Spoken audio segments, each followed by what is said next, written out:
Good morning. Good morning. Boy, I'm sorry I've been away. Mary Alice is probably going to yell at me. So many of you that tune in regularly, thank you for that. And I apologize. It has been a very busy couple of weeks in terms of work and in terms of travel. Do me a favor, if you're watching this, share it on social media. If you're on Twitter or Facebook or any of the other social media platforms, YouTube, our channel there. Share this everywhere you can. Thank you for doing that, and welcome. Come on in. Just been traveling so much. It's like life is picking back up in terms of what's happening and where it's happening. So that's good. That's good.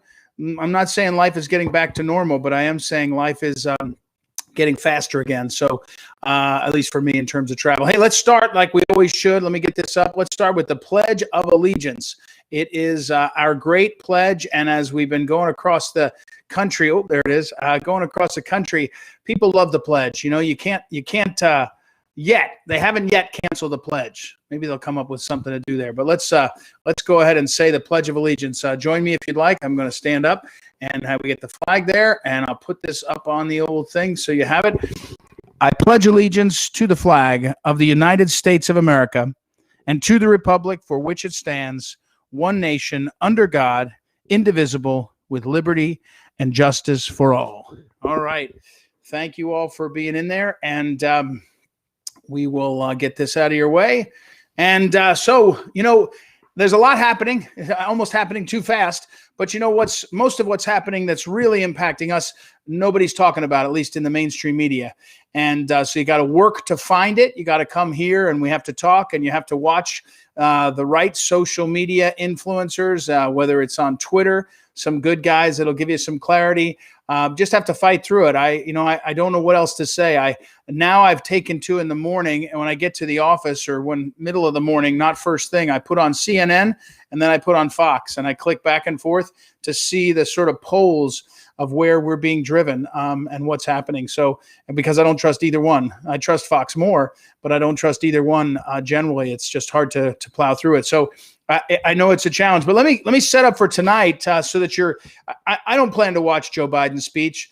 I plan to watch it after it's over, probably try to watch it an hour later so that I can move through it more quickly. I won't watch the commentators until after I've watched his speech, but I'm just not going to watch it right at whatever time it is, 9 o'clock East Coast time.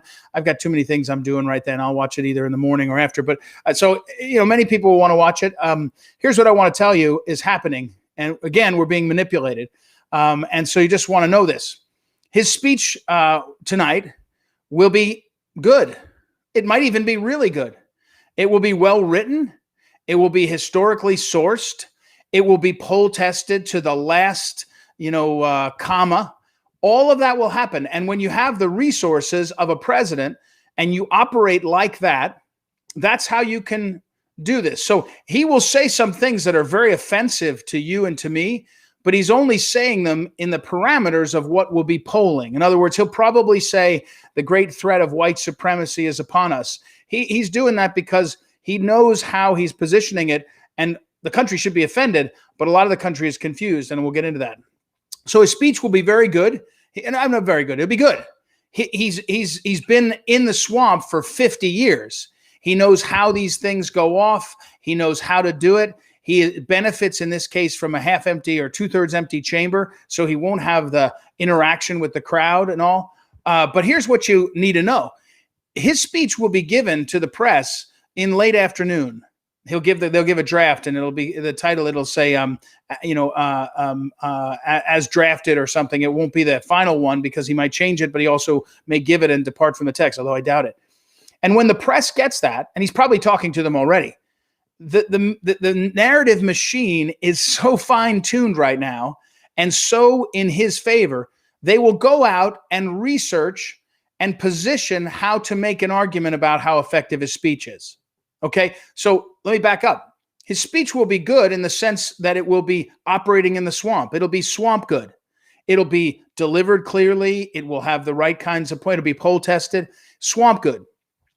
What will happen is then the media and the swamp, the narrative machine, will kick into overdrive, and they will manage what he says, and they will manage it in such a way to make those points that they want, the administration, to be hammered home into the American psyche. And even the fights they will pick will probably be fights. In other words, Fox News will jump on something and it will be set up by the Biden administration to get us to run down that path and to put America, so for example, the Biden administration loves right now to persecute the guys and gals arrested on January 6th. There now is no proof. In fact, there's the opposite of no proof. There's no proof of murderous insurrection. There's now proof that there was no murderous anything. There was, I don't know, trespassing, and half of that looks like they let them in. But he'll probably hit that, and we'll argue about that, or maybe our people will ignore it. And it will. Here's one. He will definitely push the big lie. The big lie is that 2020 was a perfect election. He'll push that, and the media will jump right in. You're seeing that a lot. So here's what I want to tell you right now. If you watch this speech tonight, or even just watch it afterwards, think to yourself, how is what Joe Biden says then amplified and framed by the narrative machine? Because remember, the narrative machine, as I define it, is big tech plus big media plus big government. So when big government can go across the top and say, here's the speech, and be backed up by big media and big tech, you have the most potent narrative machine we've ever had. Here's an example. I suspect he will talk about raising taxes, and he'll say he's raising taxes on the rich. That's what he'll say. But of course, the rich don't really pay taxes because they're able to pay accountants to get out of the way of taxes. So who does he mean? How will it? But it will poll test well, and the American people will nod and go, oh yeah, we'll go after the rich people. That's right. We should go after the rich people. That's not a system. That's not something that actually works. But it will be weaponized to say, look at Joe Biden. He's on the side of working people and middle-class people. But what they won't cover is the onslaught of illegal immigration into the country every day is driving down wages for working people, driving down wages for the middle class, driving, by the way, the gas prices and the cost of food is going up because of his policies.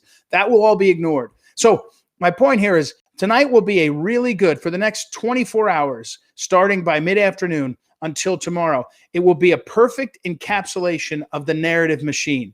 And as you go forward, just watch for it. In your mind's eye, say, what are they covering there? Why is that the issue that they're covering? What is it? What does that mean? Why is that the thing?